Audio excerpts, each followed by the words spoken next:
Black Shuck likes to play fetch? Oh, for sure. Welcome to Probably Real, a podcast where we talk about our favorite conspiracy theories and cryptids. My name is Aislinn J. And my name is Trinity Amethyst. Welcome, believers. And welcome, skeptics. Sorry for missing last week's episode. Last week was crazy. I was gone for... First of all, you are now 18. I am. You are legally an adult. Barely. Yep.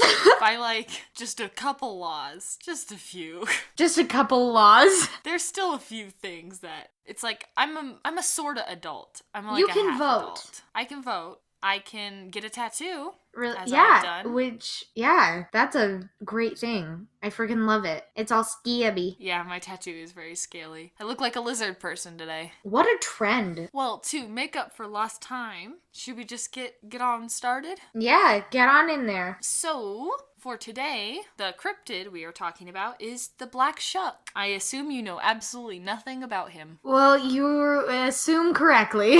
Okay, I figured as much.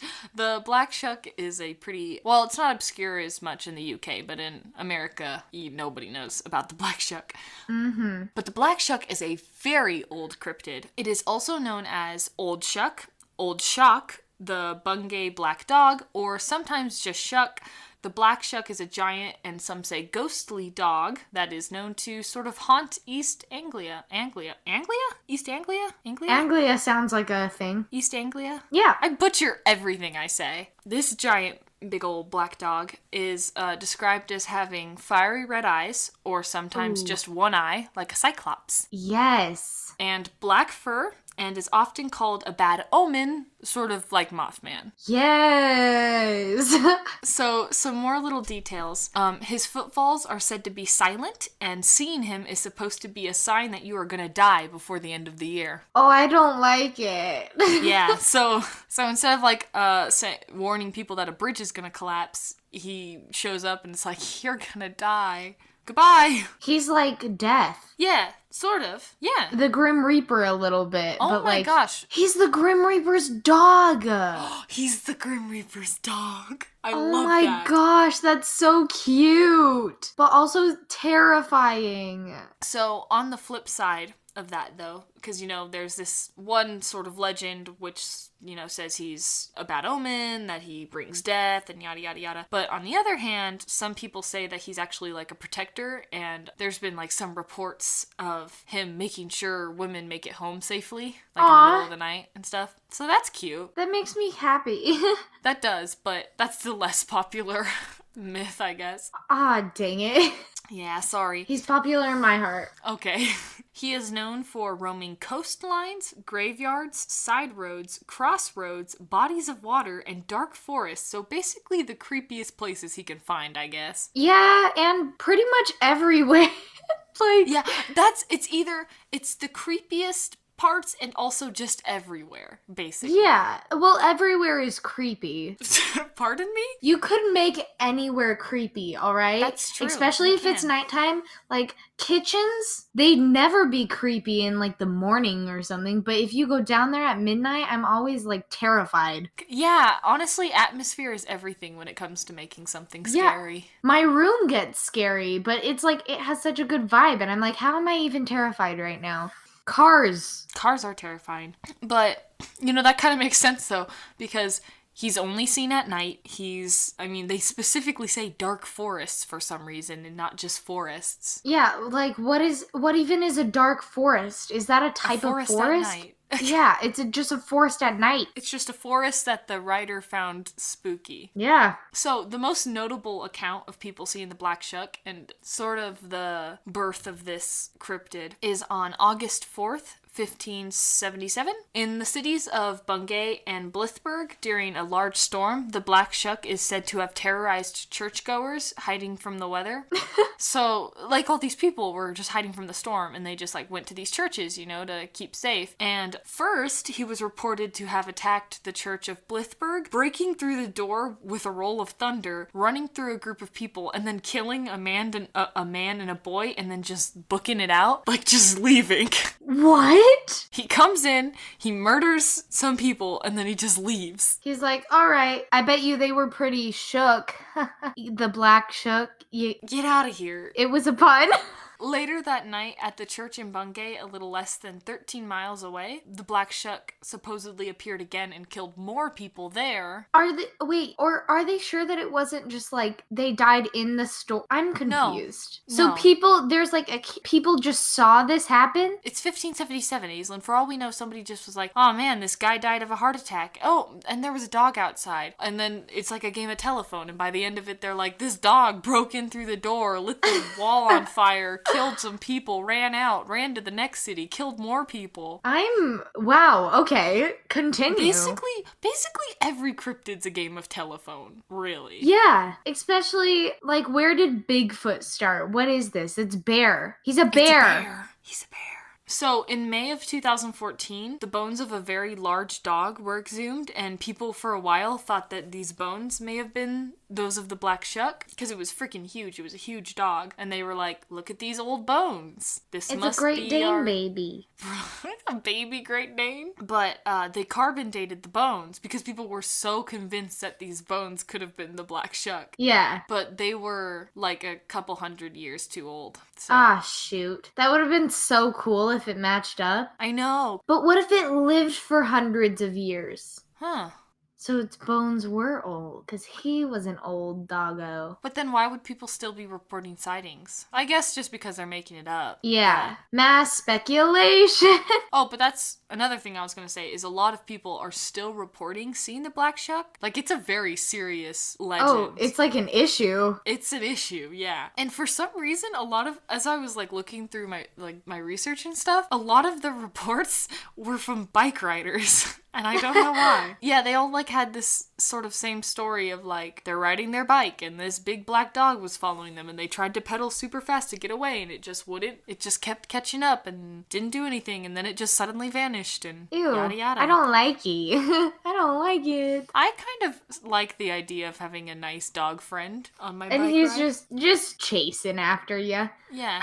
Well, when one like guy my said nightmares. that when he would stop his bike, the dog would stop running and just sit. So ew, what? Yeah. So this dog would just chase him down, and then he'd stop, and the dog would just be like, "Okay, we're done now." What? Okay. Until it vanished. I mean, I guess. What a nice little cryptid. I'm like convinced that this is the same cryptid that led women back home after they like. Maybe it did both. Maybe it was both an omen of death, but also a friendly guide for women in the middle of the night. But that would be so weird if like he was helping them, because then if he's like, if they saw him, they'd be like, I'm gonna die. Yeah. I don't think that he causes them to die, though. I think it's just a warning. He's just a sign. He's like, be careful, guys. Yeah. Yeah, I like him. I like him, too. He's a big, friendly dog boyo. Yeah. Have you heard of Sherlock Holmes' Hounds of Baskerville? Or Hound of... I'm pretty sure I have. Oh, yes! Some say the original story for that was inspired by the Black Shuck. That would make sense, because it does have, like, red glowing eyes, and it's huge. Mm-hmm.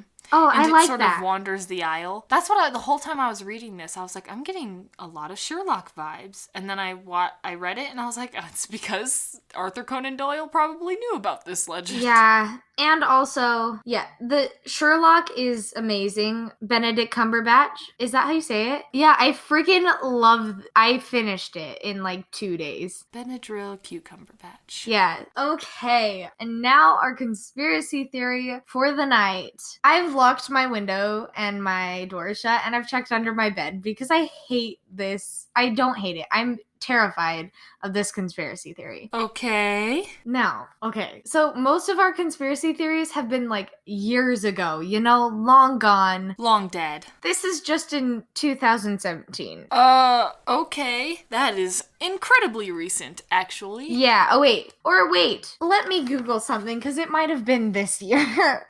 Oh, yup, okay, I'm really afraid of this conspiracy, because it's last month. What? Yes, and, you know, I was excited. Okay, Shane Dawson did a video about it, right? But I knew about it before then, and I was like, oh, look at me ahead of the freaking game. Here we go. All right? Are y'all ready? A lot of you might have heard of it. You might have heard of it, Trinity. It's the Twitter voicemail conspiracy. Oh my god, we're doing that one today? Yes! I was wondering if you even knew about that one. Of course I do. You know I am on top of my game. No. It's good. Yes, I definitely know about this one. I spent like an hour in that whole Twitter Really? thread just like, what is happening? Oh my gosh. Okay, I'm really excited. So, and Shane Dawson talked to him, which helped because I was like, oh, sick. Now we gotta like see who this guy is. Anyway, so this guy Ty at Straightaway, he posted this thing on he posted like a video recording of his voicemail on March 13th because he was like, what the heck, guys? And it was, you know, like beta, delta, alpha, and all that stuff. And it was, it's the NATO phonetic alphabet. So he's like, what the heck? Someone translate this, right? It translates to danger, SOS. It is dire for you to evacuate. Be cautious. They are not human. Yep. Now, sorry, I got chills. I am nervous. I feel like I'm gonna cry. Anyway. I get why this one was spooking you earlier, Aislinn. I understand now. I am already frightened of many a things. But usually conspiracy theories, I'm like, I'm chilling. This one terrifies me, and I have, goodness, I've never even... Okay, so let's move on. He has some messages saying, messages from people who are like, hey, delete the post. And there's one, you know, and they like, he kept getting messages that were like, delete this. What the heck, man? Like, stop. And then he got one that was in like, it was either in a different language or it was in Morse code. Yeah, now Morse code. He got one in Morse code or it was another language and I can't remember which and I'm sorry. But it said they are taking over April 18th, 2018, which was Wednesday. But they didn't. As far as I can tell. Question mark? That we know of. Yeah, you know, they might have taken over, and we don't know who they are, but they're not human, apparently, so... Definitely the lizard people. Yeah, definitely. Like, I don't know what else they'd be, you know? I literally, every time we were talking about this, I was like, this is definitely the lizard people. For sure. 10 out of 10 lizard people behavior. So, now, this guy Ty, right? He claims that, like, there was this guy that was taking pictures of his house at 3 a.m. First, like, that's extremely weird, and I hate that. Like, okay, first of all, it's 3 a.m. Second of all, why are both of them up at this time? Like, this That's a good question. Ty, what the heck were you doing up at 3 a.m.? I mean, sometimes I'm up at 3 a.m., but boy... Being up at 3 a.m. and checking out your windows? Yeah, I don't look out my window. Like, I don't even have a curtain on my window. I don't touch my curtains. I don't have a curtain on my window because I like to see outside because I'm nervous and I want to know if there is danger approaching. I'd rather just let it come to me first and just die, at least vaguely happy. Yeah, I kind of want to put a curtain up because now I'm scared and I don't want to look out my window. It's right next to me. You're gonna look out your window by the end of this heckin' podcast and you're gonna see someone with binoculars staring in from a black Trinity, don't do that. Oh my gosh. I'm just speaking the truth. Look, I'm just telling you. I can't stop. They're coming for you, Aislinn. Now. Okay, I'm gonna put a hand over over your entire window. Okay. I've blocked my view of the window. Now we can So you're continue. just covering your eyes now. Yeah. So Ridiculous. Ty's Twitter was deleted, and that's when people were like, what? No, question, did he delete it or? He did, yeah. He ended up deleting it. He made a new account, and he said something like, he did get the voicemail and all the messages, but it went too far. And I was like, what? What does that mean? What do you mean? It went too far, honey. I am confused. It went too far? What went too far? Where's far? Where's far and what is it? Yeah, I'm like, nobody even knows what this is. Apparently some people do. Yeah, apparently. Oh, shoot. In one of his messages, he got coordinates, right? And they were close to a Malaysian airline. And have you heard of the Malaysian Flight 370? Yes. Okay, you're gonna have to do a brief sum up on the Malaysian Flight 370 for everybody else who isn't caught up on modern day conspiracies. Now, Malaysian Flight 370, it was this plane that flew out in March of 2014. There was 239 people on the plane, and air control lost contact of it, and they were never seen again. Yep. They just literally disappeared into thin air. Like, actually disappeared, just gone. So this was close to where that happened now. So people were like, okay, it must be like the black box recordings and stuff. But why is it going to this guy, Ty? Like, what? Yeah. And I think there was somebody talking about too how black box recordings don't send out signals like that. They send out records of like flight data, not like help, you know. Yeah. They're not like controlled like that. Yeah. They're more automated. So anyway, this just makes my skin crawl because like I hate it so much. They released the tapes of like the last recording of the Malaysia flight and everything, and they were like, they're talking to the pilot, and at first he seems all normal and everything, but like as it gets on, he starts stuttering a lot, and he's like obviously kind of freaking out, and I can't listen to it. After I listened to it the first time, like I can't. It freaks me out. I seriously and it's so weird because like I think the last thing he says is just goodbye. Okay, hold on. No, I have to search this real fast. I have to. No. Okay, you can't. Literally, my legs just went numb. I freaked out. Oh no, it's 7 minutes. Okay. Yeah, it's really long. I'll listen to it as soon as we're done. Yeah, you should. It's terrifying. I'm pretty sure that's the last thing he says, but like, pardon me if I'm wrong. So, how could this get any worse? So, first, we have this guy that's getting all these messages. Mm-hmm. Second, we have the plane that disappears out of nowhere. Yes, we do. And then we have messages saying they are taking over April 18th of 2018. What? And they're not human. Yeah, and they aren't human? What? Excuse me?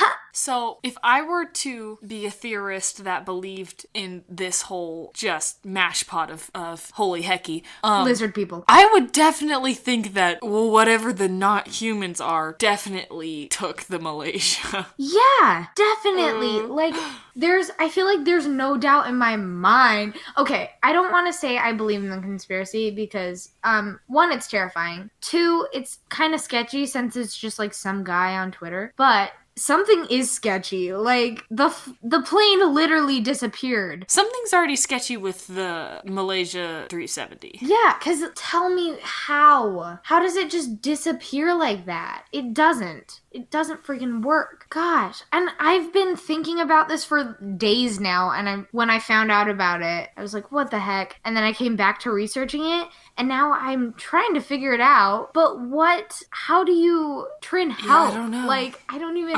I've got nothing logical to offer here besides, like, either it's an elaborate hoax, or... Yeah. I don't know. And then there's people that used to, they were decoding messages and stuff, and now they're saying, oh no, like, I can't believe I ever believed in the conspiracy or something. And there are people that decoded messages, and I'm like, oh my gosh. Are these people still alive? That's a good question. Yeah, Has anyone seen Ty recently? Yeah. He's away. He's well. He's doing pretty okay. But, this just started in, like, March 13th. That's way too recent. I know. I was like, excuse me. That is unsettlingly recent. Yeah, it wasn't like, oh, in 2025, this is gonna, or 2020. No, in a month, world. You only have a month. But we're still here, so... Yeah, so obviously, they might have taken over, but... They might have taken over. We just might not know. So, what are the possibilities here? They could have taken over, and we just don't know yet. Nothing happened, and this is an elaborate hoax. And literally, we could connect this to so many things. We can connect this to NASA, trying to take over the world. Are we calling NASA not human? We is already that what we're knew. doing right now? Come on, man. Everyone is a lizard person, basically. Thank you for joining us on our podcast today. We hope you enjoyed yourself, or at least learned something new. A big thank you to Elise for making our intro. Yeah, you can find her stuff at HeyElise516 on her Twitter, or at her SoundCloud at Elise Haywood. And we have a Twitter at Probro Podcast. We do. Yeah, you can send us some conspiracy theories there, or just, check us out, DM us, whatever. Send us a message, because we like talking. We do, clearly. We also have an email that you can send us cryptids and conspiracy theories on, and that's probably realpodcast@gmail.com. And maybe just throw us a rating out there. Yeah, or a review, whichever, Yeah. Yeah, it just makes us, just gives us some motivation. Yeah. Not that we wouldn't do this anyways. Literally no one could be listening and we'd still do this. I know, this is fun. It's so much fun. I love doing this podcast. I like to be afraid. Aislinn likes to give herself fear on a constant basis. Just a weekly dose of I don't even like horror absolute movies. terror. I'm so afraid. This is the closest I can get. And remember, the Black Shuck is the Grim Reaper's dog. And they are not human. Good night.